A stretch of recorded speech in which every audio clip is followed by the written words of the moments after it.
2100 रुपए हैं, ये कहाँ जा रहे हैं? ये कौन लोग हैं जो 2100 बीच में? भाई ठीक है, थोड़े बहुत मार्जिन तो होते हैं, ट्रांसपोर्टेशन होती है, दरमियान में जो लोग कंपनियां होती हैं उनके मार्जिन होते हैं, लेकिन ये 40% तकरीबन 35 to 40% का ये जो मार्जिन है, ये कहाँ जा रहा है? ये हुकूमत के मिले बगैर ये नहीं हो सकता।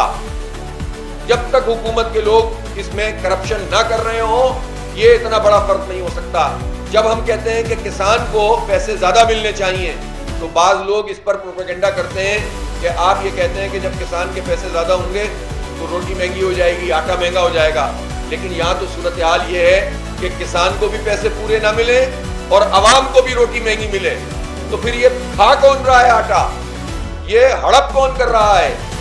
इसका हिसाब तो हमें लेना पड़ेगा ना। तो जाहिर है पंजाब में सबसे ज्यादा गंदम की काश्त होती है, तो ये बताए पंजाब गवर्नमेंट ये कौन सी गवर्नेंस है, और ये लोगों को बेवकूफ ना बनाएं आप स्कीमें डाल कर किसान कार्ड और फला कार्ड। पॉलिसी बताएं आपकी क्या है। आप चंद लोगों को सहूलत दें और लाखों करोड़ों इंसानों को, ज़राई सूबा है, यहाँ तकरीबन 6-7 करोड़ लोग ज़राअत के साथ वाबस्ता हैं, तो आप चंद लाख लोगों को अगर फैसिलिटेट कर देते हैं तो बाकी का क्या बनेगा?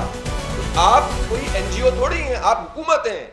आप स्कीमों पे नहीं, पॉलिसियों पे चलेंगे, आप सबको फैसिलिटेट करेंगे, और अगर आप नहीं कर रहे तो आपकी गवर्नेंस नहीं है। तो ये तासुर जो पंजाब में बनाया जाता है, स्पेशली कि पंजाब में दूध शहद की नहरें बह रही हैं और यहाँ पर बहुत डेवलपमेंट हो रही है, मैं पूछना चाहता हूं कि यहाँ का किसान हर साल नीचे की तरफ जा रहा है। डीएपी महंगी, यूरिया महंगी, बुनियादी जो इनपुट्स हैं जो ज़राअत के लिए जरूरी है वो महंगे, और अवाम को जो है वो महंगी रोटी मिल रही हो, उनको भी कुछ नहीं मिल रहा हो किसानों को, और शहरों में या और जगहों पर अवाम को भी आटा महंगा मिल रहा हो, तो माफियाओं का राज है। और आपने देखा होगा कि कपास की काश्त में तारीखी कमी हो गई है। वो कपास थी जिसकी वजह से हमें ज़र मुबादला मिलता था, एक्सपोर्ट होती थी, वो कपास थी जिसमें हम कितने रिच थे। इस कपास में इन हुकूमतों की नाइयों के नतीजे में विफाक और सूबे में ये नून लीग जो इतने बड़े बड़े दावे करती है और मीडिया मैनेजमेंट करती है, और हमारे अरबों रुपए के इश्तिहारात से हमें ही धोखा दिया जाता है, हमारे साथ ही फ्रॉड होता है। तो ये बताएं कि हम ज़राअत में इतना पीछे क्यों जा रहे हैं? हम अपना 50% भी हदफ कपास का पूरा नहीं कर सके, और इसके नतीजे में और हुआ क्या? जहां जहां पर कपास की काश्त होती थी वहां वहां पर गन्ना लगाना शुरू किया। गन्ने में भी किसानों के पैसे पूरे अदा नहीं करते। खुद शरीफ खानदान की एक शुगर मिल ऐसी है, वहां एहतजाज हो रहा है कि 1.5 अरब रुपए 4 महीने से दबा के बैठे हुए हैं किसानों के। किसी से 10 दिन का वादा था, किसी से 15 दिन का वादा था। लोग पर्चियां लेके घूम रहे हैं कि हमारे पैसे ये वापस। ये तो खुद हुक्मरानों की अपनी शुगर मिल का हाल है।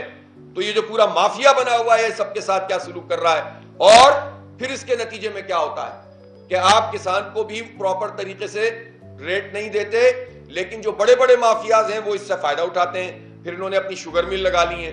अब जरदारी खानदान हो या शरीफ खानदान हो, तरीन खानदान हो या कोई खानदान हो, यानी जितनी ये नून पे चे IPP फला टाइप की तंजीमें बनती हैं, बनाई जाती हैं, या उनको फैसिलिटेट किया जाता है, ये सारे के सारे वो लोग हैं कि जो शुगर माफिया का किरदार अदा करते हैं, बड़े बड़े लोग। और फिर उसके बाद क्या हो रहा है कि काबीना ने इजाजत दे दी है, इस पर कमेटी बना दी है कि आप चीनी एक्सपोर्ट कर सकते हैं। तो आप एक्सपोर्ट का जैसे ही नाम आया, चीनी महंगी होना शुरू हो गई, उसमें भी कमाएंगे, फिर एक्सपोर्ट में भी कमाएंगे, फिर इम्पोर्ट।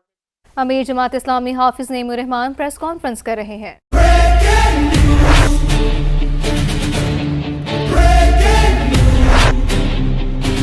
JJTV न्यूज़ नेटवर्क, सच की आवाज हर वक्त हर जगह। JJTV न्यूज़ नेटवर्क का परचम बुलंद है।